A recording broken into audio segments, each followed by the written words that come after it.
ከምንጊዜውም በላይ ይህ ቪዲዮ ለብዙ ሰዎች ጌታን ለሚወዱ የክርስቶስ ልብ ላላቸው ቅዱሳን እንዲደርስልኝ ሰብስክራይብ፣ ሼር በማድረግ እንድትተባበሩኝ በጌታ ፍቅር እጠይቃችኋለሁ። በዚህ ልክ ነው የተዋረድነው ወገኖች። በጴንጤው ማሊያ የሚጫወቱ የሚነግዱ ነጋዴዎች፣ በወንጌላውያን ማሊያ የሚጫወቱ ወንበዴዎች። ጳውሎስ በዚህ በሁለተኛ ጢሞቴዎስ መጽሐፍ ምዕራፍ 3 ቁጥር 1 ላይ እንደዚህ ብሎ ይናገራል። ነገር ግን በመጨረሻው ቀን የሚያስጨንቅ ዘመን እንደሚመጣ ይህንን እወቅ።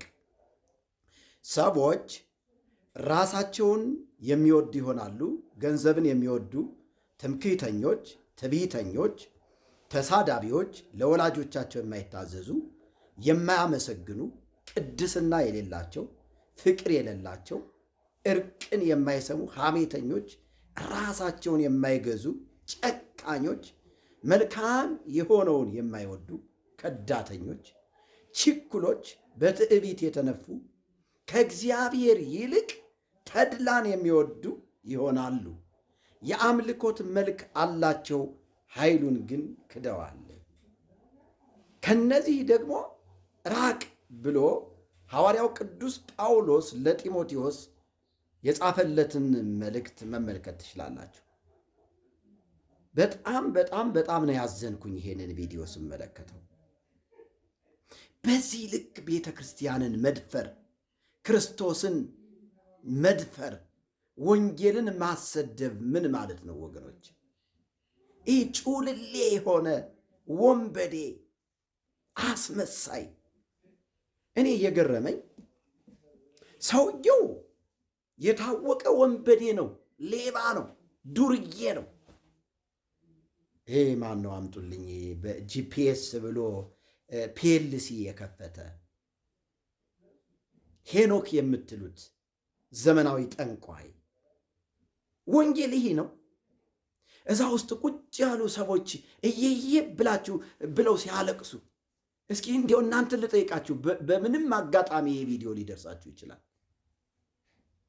እንባችሁ ከየት ነው የመጣው? እንዴት ነው የተወናችሁት? ተውኔቱ ጠቅላላ የዱርዬ መሰብሰቢያ ሆኗል። በቤተ ክርስቲያን ስም ግን፣ በወንጌል ስም ግን ይህንን ማድረጋችሁ እጅግ በጣም የሚያሳዝን ነው። እጅግ የሚያሳዝን ነው። ዛሬ በወንጌል እየተሰደዱ ቤተሰቦቻቸው እየተፈናቀሉ ቤተሰቦቻቸው ዋጋ እየከፈሉ ያሉ የወንጌል አርበኞች ባሉባት ምድር ኢትዮጵያ፣ እናንተ ግን አንድ ወንበዴ ከአሜሪካን መጣ ብላችሁ እንባችሁን ታንጠባጥባላችሁ። እግዚአብሔር ይጠይቃችሁ። እግዚአብሔር ይጠይቃችኋል። ጴንጤ ሳትሆኑ፣ አማኝ ሳትሆኑ በአማኝ ስም እየየ ብላችሁ ለማስጠንቆል ሄዳችሁ የምታለቅሱ ሰዎች ከአቅም በላይ ስለሆነ ነው ይሄን የምናገረው። ንስሐ ግቡ፣ አለዚያ ግን እግዚአብሔር ይመጣባቸዋል። ሄኖክ ማለት ወንበዴ፣ ዱርጌ፣ የለየለት አጭበርባሪ፣ በወንጌል ስም ራሱን ያበለጸገ ሌባ ነው። እናንተም እሱ ጋር እየሄዳችሁ የምታለቃቅሱ እና የምትሉ ሰዎች ያው ናችሁ። እስኪ ቪዲዮውን አይተነው እንመለስ። ተመልከቱ እስቲ እና የራሳችሁን ኮመንት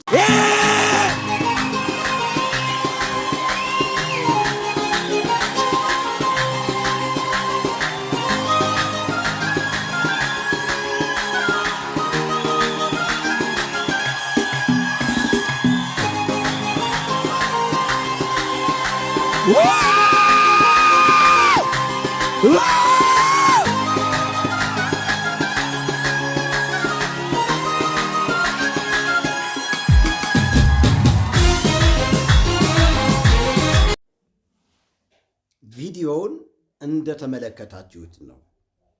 አሁን ይህንን ስናገር በጣም ብዙ የጂፒኤስ ደላላዎችና ከዳሚዎች ሊንጫጩ ይችላሉ። እሱ ምንም ጉዳይ አይሰጠኝም። ግን እግዚአብሔር ዕድል እየሰጣችሁ ነው። እናንተ ሰዎች ፈጥናችሁ ንስሐ እንድትገቡ እግዚአብሔር ጊዜና ዕድል እየሰጣችሁ ነው። ወንጌል እንደዚህ አይደለም። ወንጌል አባቶቻችን በሰይፍ ስለት የተቀሉበት ነው። ወንጌል እነ እስጢፋኖስ በድንጋይ የተወገሩለት ነው።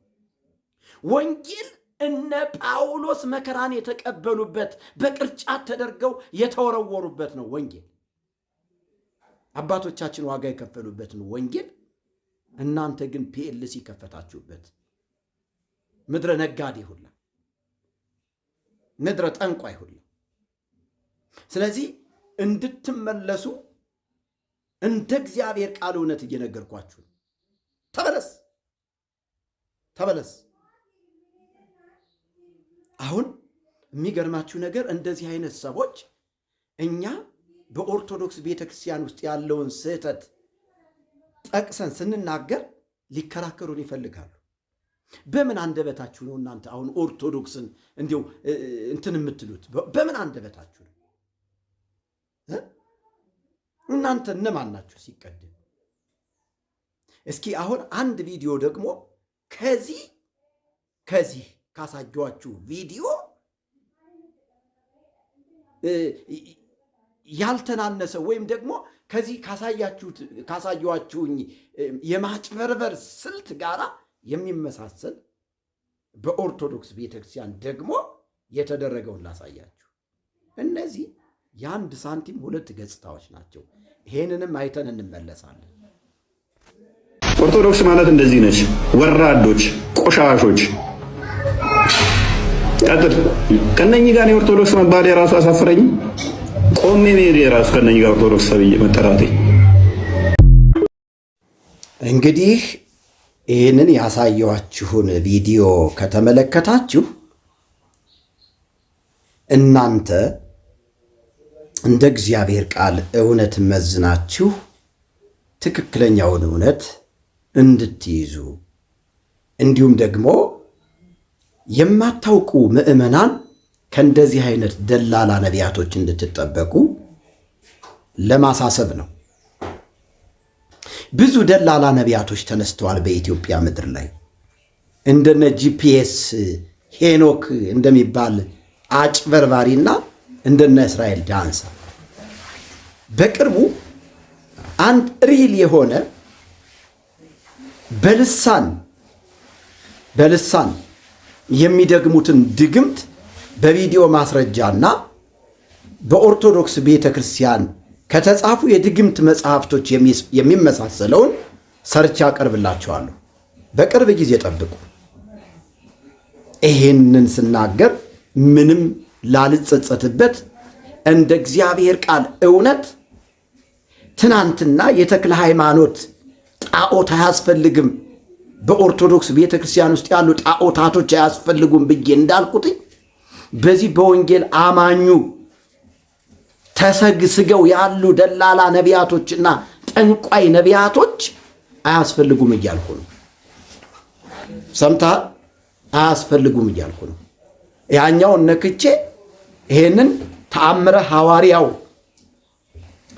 ሄኖክ፣ ተአምረ ሐዋርያው እስራኤል ዳንሳ የሚባለውን የሐሰተኛና የደጋሚ ሥራ አለማፍረስ አልችልም። ማንም ሊያስቆመኝ አይችልም።